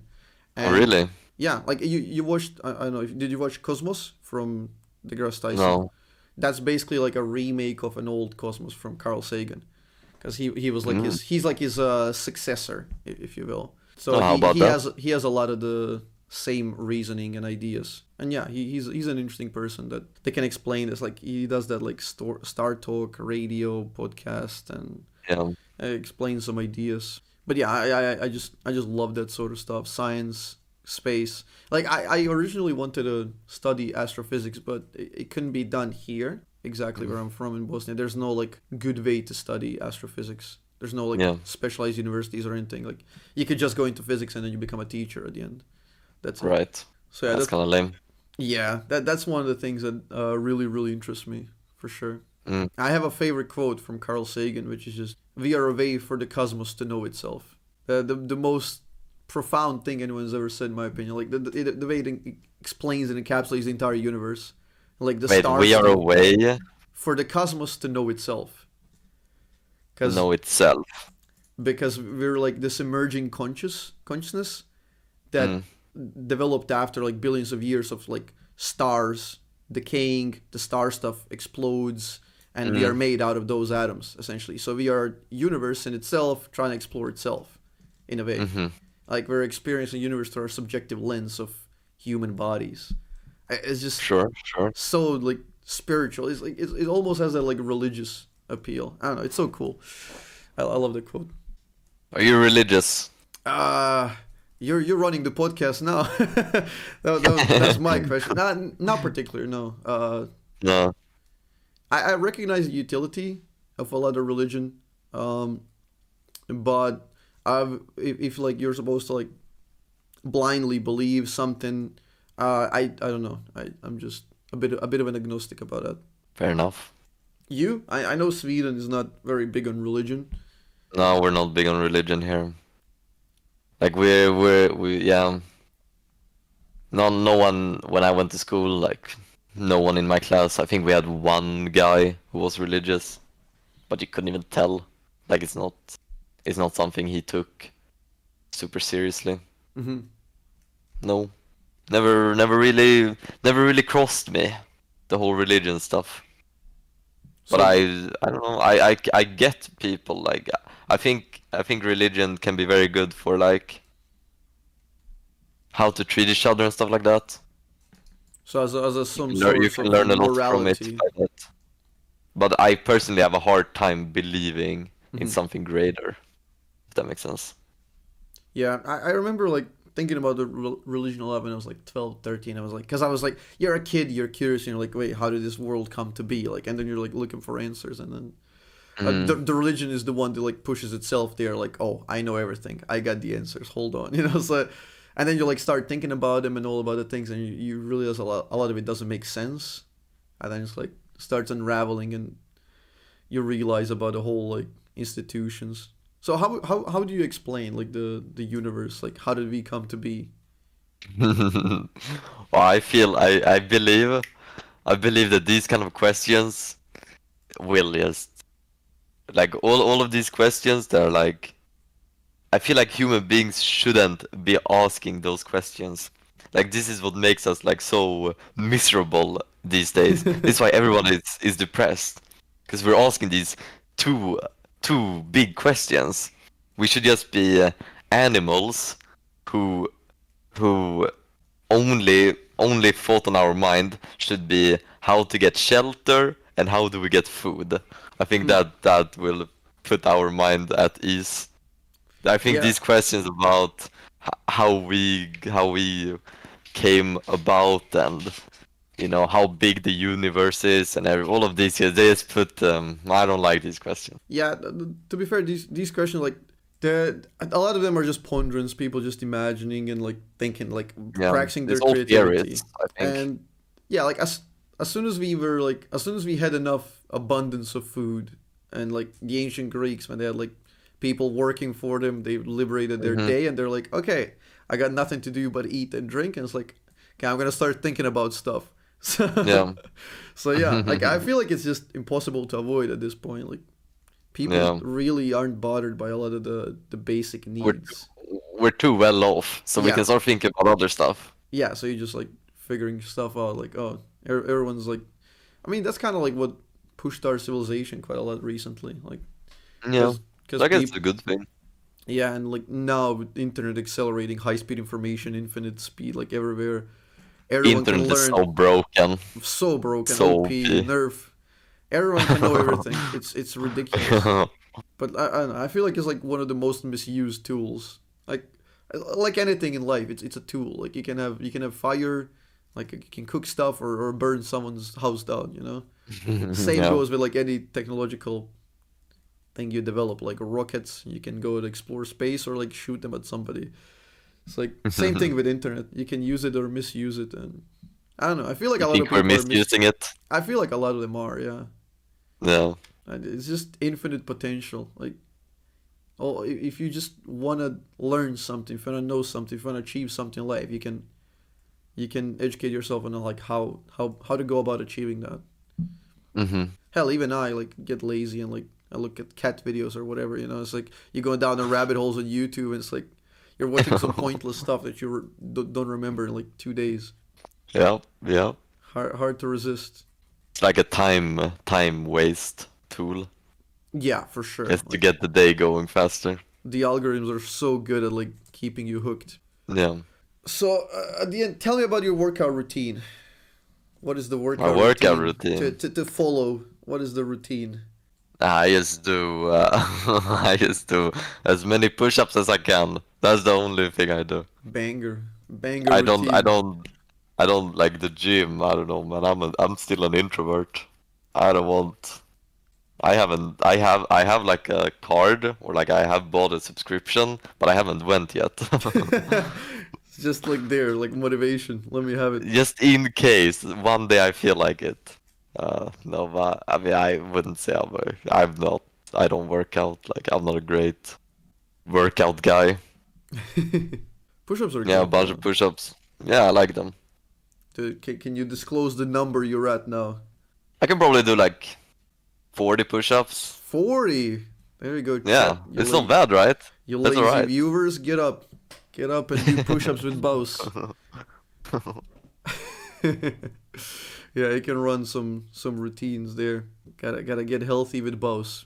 Do you have like a favorite TV show, favorite movie? People love these sort of things, like this trivia. My favorite TV show of all time is probably Game of Thrones. Mm-hmm. I love that. True. I also love Family Guy. It's the best comedy show in my opinion.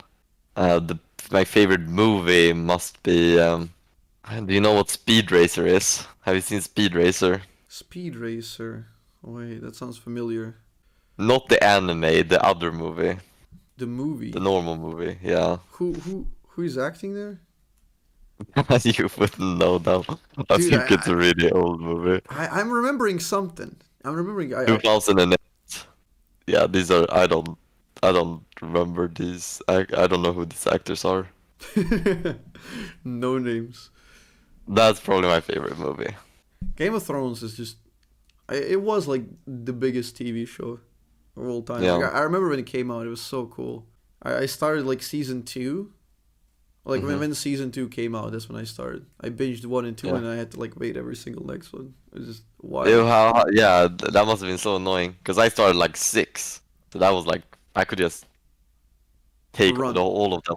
Run Yeah. through it. I remember I was going to high school at the time, and there was like this one big billboard. They had like Ned Stark sitting as like Game of Thrones, Oh, and really? I'm like, wait, what the hell is this? And then my brother told me like the TV is really good because he saw the first Mm, season. I was like, okay, the second season coming out soon. I'll start watching when it comes out. And then, mm. but yeah, That's cool. it's really cool for sure. Since you were part of G2, did you had any interactions with Carlos? I know he became like a contentious figure recently.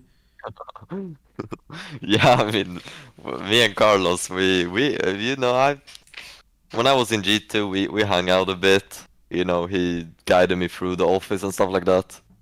Like, um, during when was it? The LEC finals, I believe it was in Hmm. Sweden, Malmö.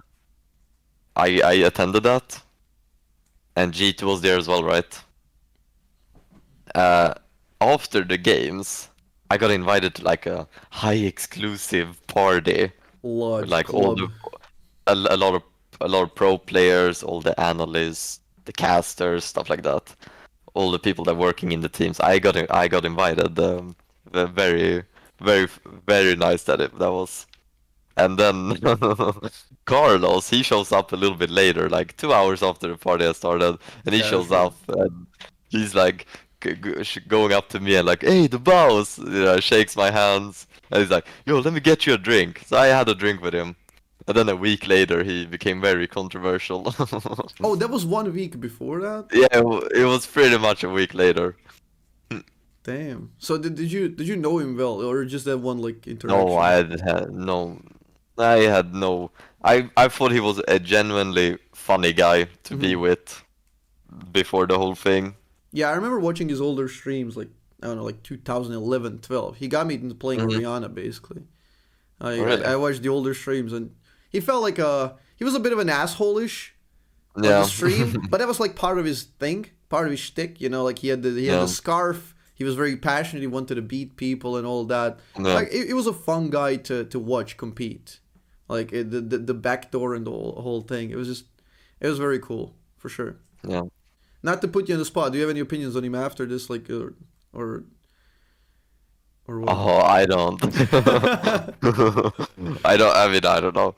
Yeah, as a streamer, it's kind of my job to. I don't wanna.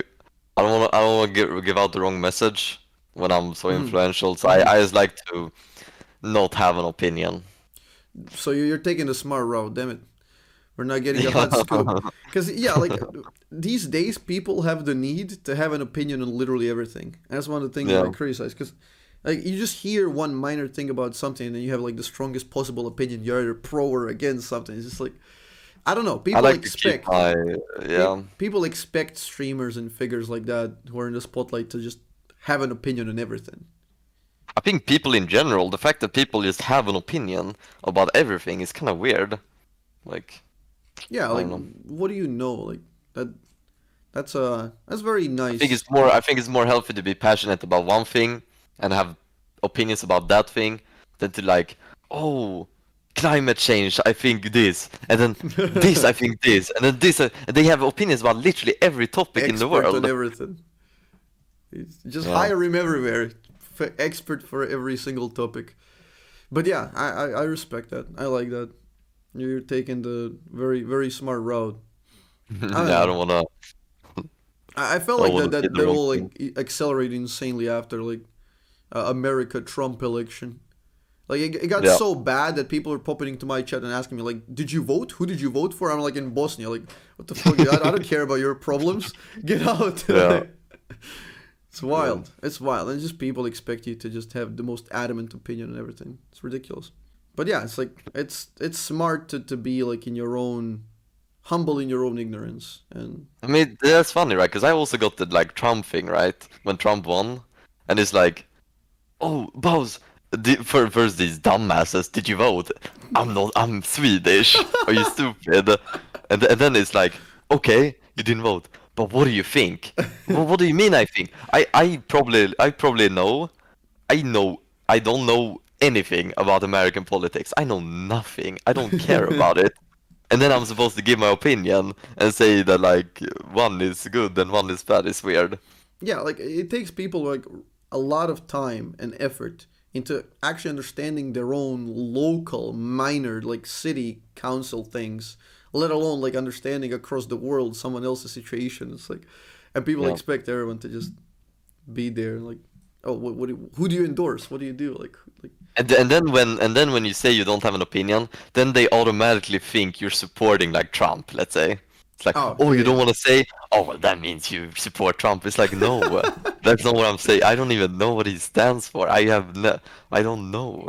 Ascribing opinions to people like that. Yeah, but yeah, it's a treacherous territory to be like a popular The figure. internet, it's over misused, like you said. Misuse, yeah, yeah, yeah. That's when information can travel too fast and people are just like, "Duh, duh, duh, duh, duh."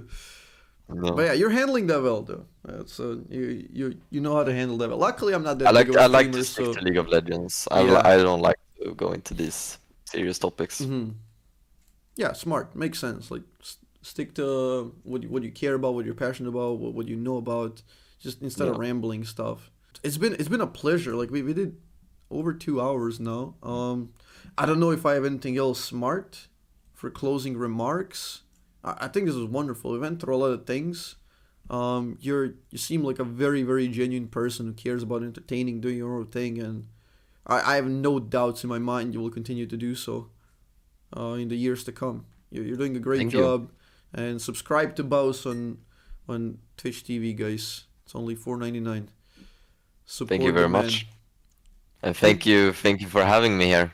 thank you for It's an joining honor. me. Like it's wow, that's so cool. Cause like I'm a fairly small streamer, and I was genuinely surprised because I wrote the message to you, and like in 20-30 minutes you're like, I'm down, let's do it. It was just so Yeah, cool. So no, yeah, I wouldn't go on this for anyone. That's the thing. But I really respect what you do. Like, wow. I've always been a big fan of your Velcro. Like, imagine being a Velcos one trick and just reaching challenge every season. No one else does that. I respect you too much to say Wow. no. Wow. Thank that's oh man. My ego is gonna skyrocket. Oh, that was very cool. Thank you, man. I really appreciate it. Like I'm super glad you can be a part of this because you're obviously like a super huge streamer, like colossal streamer in terms of numbers, and I just like I like it's like a weird thing with the streamer numbers. Like at one thing you're just a person, and I wanted to talk to the person, but on the other Yeah. hand, like you're super big that it's like a lot it's very difficult to reach people like that, and people have these expectations like, oh, when someone is big they're gonna have ego and all of that, and they're not gonna do stuff, and this is just so humbling. It's so awesome that you would do this because you stand to gain pretty much nothing out of this, like in terms of, like, it's not gonna grow your stream that much. It's just like a fun experience, and it's very cool that you did it. Like I don't know. I mean, yeah, I think this is just a fun experience to have, really. That's why I came. That's It's very nice. awesome. I like the series you're doing.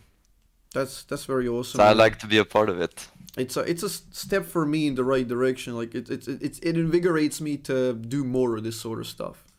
Yeah, And yeah, you should. I love it, and that was so cool. Very cool of you. I wish you all the best in the future.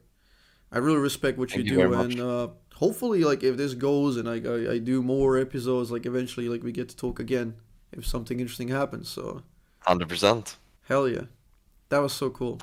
I'm always down. Thank you, Mr. Simon Baus.